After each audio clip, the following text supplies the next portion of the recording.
don't care.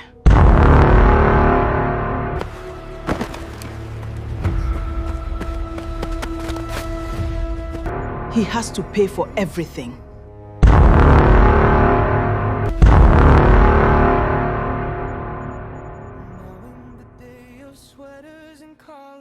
Chapter 21. Wake up. It's already 8. A voice called from the living room.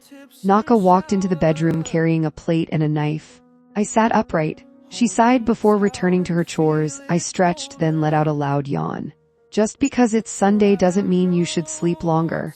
Her words echoed from the other room. As my feet touched the floor, I drew a deep breath.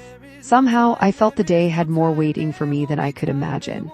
Naka returned to the bedroom and stopped in the doorway, watching my slow, weary movements. "Don't test my patience, Namu," she said at last. I followed her into the living room. Breakfast was already on the table. I headed to the bathroom to wash my face. "I'm clearing this up," she called out. "What? I haven't even had breakfast yet," I protested. "Then hurry up, eat, and let's get on with today's plan. The sooner we find Kuti, the sooner we make progress." I splashed my face one last time before returning. A few hours later, we stood at the bus park beneath the arrivals and departures board. "Are you sure this is the place?" Naka asked. I nodded. Minutes later, I spotted Naki approaching from the opposite side, her baby cradled in her arms. Mother walked beside her. "Kuti will explain everything," I pleaded with Naka. "Please don't let them put him in jail."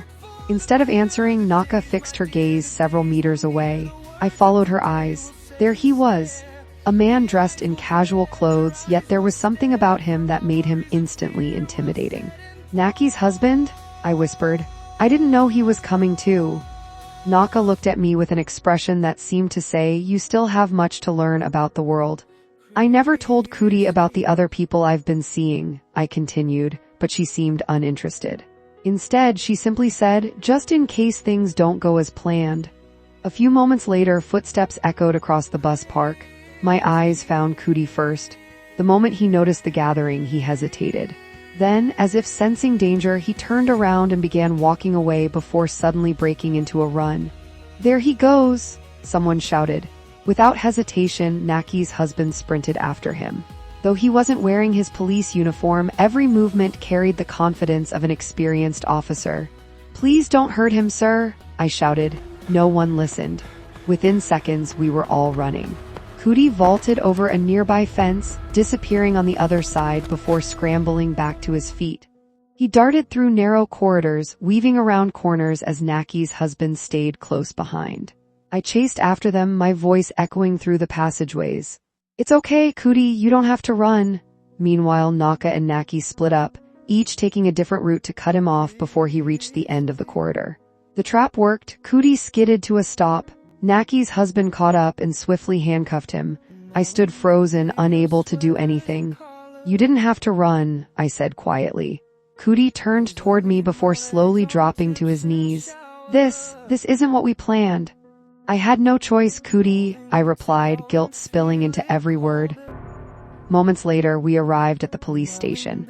Kuti sat inside the interrogation room, explaining everything to Naki's husband, the police officer. The rest of us waited outside. Naki gently rocked her daughter in her arms while softly singing a lullaby as she breastfed her. A few steps away, Naka stood alone. Her eyes remained fixed on the large wall clock, yet from the way she tilted her head, it seemed she was trying to catch every word spoken inside the interrogation room. I sat beside Mother on the wooden bench. "He has to pay for everything," she finally said. I gently placed my hand over hers. She kept staring through the observation window at Kuti. "Mother," I said softly, "it wasn't him." She turned sharply toward me, her glare burning with grief. "I don't care," she replied. "Whoever took the life of my beloved husband has to pay for it." She paused. "The grief, the trauma, everything we've lived through all this time." Just then, the police officer stepped out of the interrogation room. "Well," he took a slow, thoughtful breath. I glanced through the glass. Kuti remained seated inside, his head lowered. Naki broke the silence. "Did he confess, or do we still need more evidence?" "At the moment," the officer replied, "we don't have enough evidence to arrest him, and after hearing what he has just told me—" "What?" Naka interrupted. "Were you interrogating him or simply having a discussion?" Madam, that's part of police procedure. An interrogation can sometimes become a discussion depending on the circumstances. He walked closer before stopping in front of us. The suspect says that if we bring him one more person, he'll explain everything in detail. Silence settled over the station. Through the glass, Cootie slowly lifted his head and looked directly at me. His face was calm, almost relieved. We wasted no time. If finding one more person would reveal the truth behind everything, then nothing mattered more than reaching that person first. Minutes later, we climbed into the police vehicle and set off for Malibu. Throughout the journey, Mother never took her eyes off Cootie. Even with his hands cuffed, he never once looked back at her. I reached for Mother's hand and squeezed it gently until she finally looked at me. "Mother," I whispered, "trust me.